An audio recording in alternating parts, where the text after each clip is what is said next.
प्रवर्धन। औद्योगिक उत्पादन तथा उत्पादकता वृद्धि गरी राष्ट्रिय अर्थतन्त्रमा यस क्षेत्रको योगदान बढाइनेछ। नीतिगत स्थायित्व, लगानीको सुरक्षा र असल औद्योगिक सम्बन्ध कायम गरी औद्योगिकरणलाई तीव्रता दिइनेछ।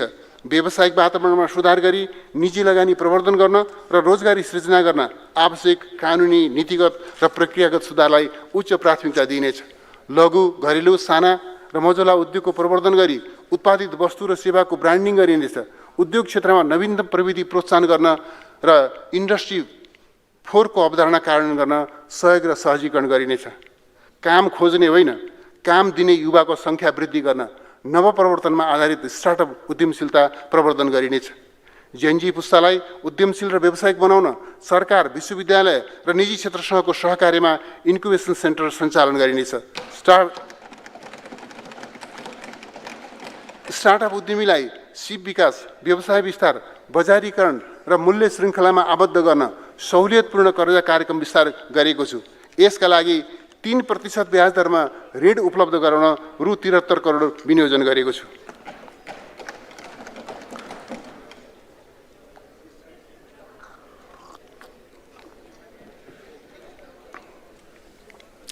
दलित समुदायको परम्परागत सिप, कला र पेसाको संरक्षण गर्दै रोजगारी र आय आर्जनका अवसर सिर्जना गर्न भगत सर्वजित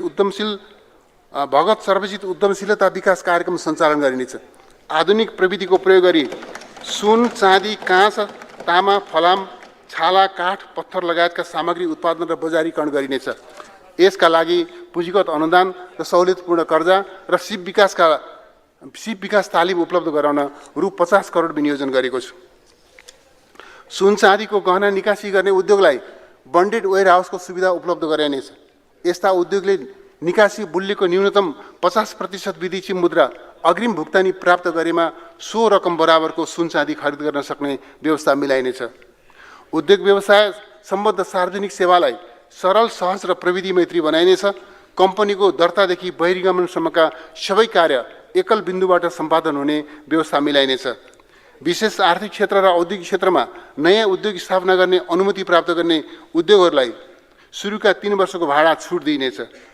विशेष आर्थिक क्षेत्रको मासिक भाडा दर प्रति वर्ग मिटर रु 20बाट घटाई रु 5 कायम गरिनेछ। औद्योगिक क्षेत्रका उद्योगले उत्पादनको 30% भन्दा बढी निर्यात गरेमा विशेष आर्थिक क्षेत्रका उद्योग सरहको सुविधा दिइनेछ। औद्योगिक क्षेत्र निर्माण गर्ने कम्पनीलाई जलविद्युत उत्पादन कम्पनी सरह र त्यस्तो औद्योगिक क्षेत्रमा स्थापना हुने उद्योगलाई विशेष आर्थिक क्षेत्रका उद्योग सरहको सुविधा उपलब्ध गराइनेछ। औद्योगिक क्षेत्रको लागि निर्धारित मासिक भाडा दरमा 50% कटौती गरिनेछ। औद्योगिक पूर्वाधार निर्माणका लागि रु 1 अर्ब 55 करोड विनियोजन गरेको छु। काठमाडौँ उपत्यकामा सञ्चालित उद्योगहरूलाई उपत्यका बाहिरका औद्योगिक क्षेत्रमा स्थानान्तरण गरी राजधानीको प्रदूषण नियन्त्रण गर्न प्रोत्साहित गरिनेछ। यस्ता उद्योगहरूलाई निःशुल्क लिजमा जग्गा उपलब्ध गराउने व्यवस्था मिलाएको छु।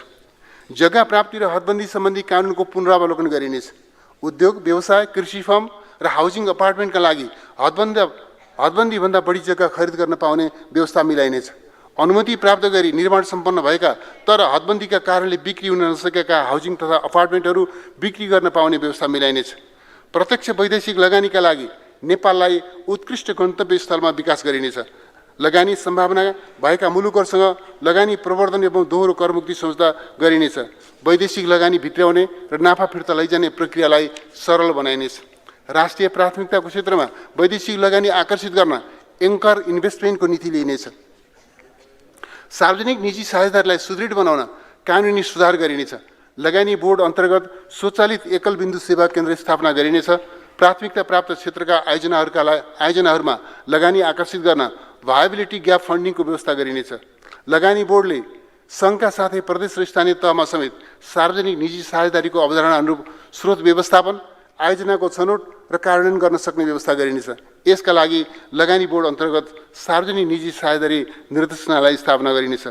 नेपालमा लगानी गर्ने विदेशी लगानीकर्ता, बहुराष्ट्रिय कम्पनी, अन्तर्राष्ट्रिय संस्था र तिनका शाखाले कार्यालय वा आवास प्रयोजनका लागि भवन वा अपार्टमेन्ट लिजमा लिन पाउने कानुनी व्यवस्था गरिनेछ।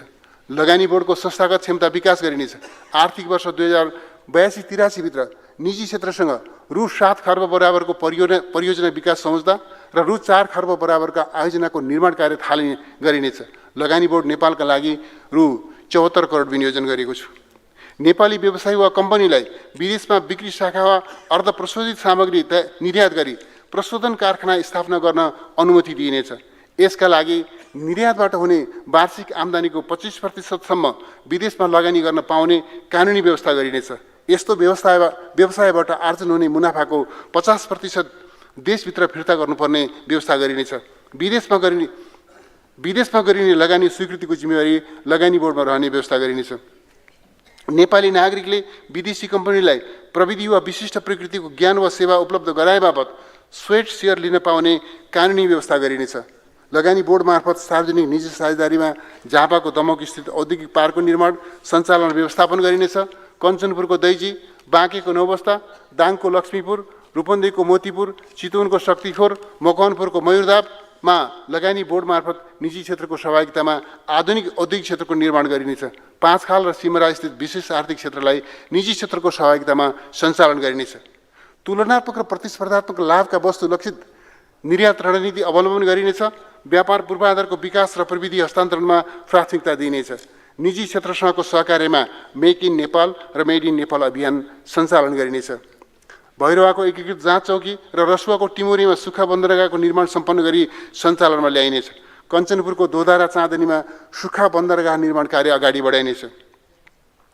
भौगोलिक अध्ययन भई पहिचान गरिएका पेट्रोलियम, तामा, फलाम, म्याग्नेसियम, फोस्फोराइड, क्वार्ज र कीमती पत्थर लगायतका खानीजन्य वस्तुको इन्भेन्ट्री तयार गरिनेछ। दैलेखको पेट्रोलियम अन्वेषण कार्य सम्पन्न गरी नमुना परीक्षण प्रतिवेदनका आधारमा व्यावसायिक उत्पादन सुरु गरिनेछ। पाल्पा, सुनसरी र दाङमा पेट्रोलियम पदार्थको अन्वेषण सुरु गरिनेछ। अन्तर्राष्ट्रिय जगतबाट सक्षम अनुसन्धानकर्ता छनौट गरी रियल अर्थ मेटल्सको सम्भाव्यता अध्ययन गरिनेछ।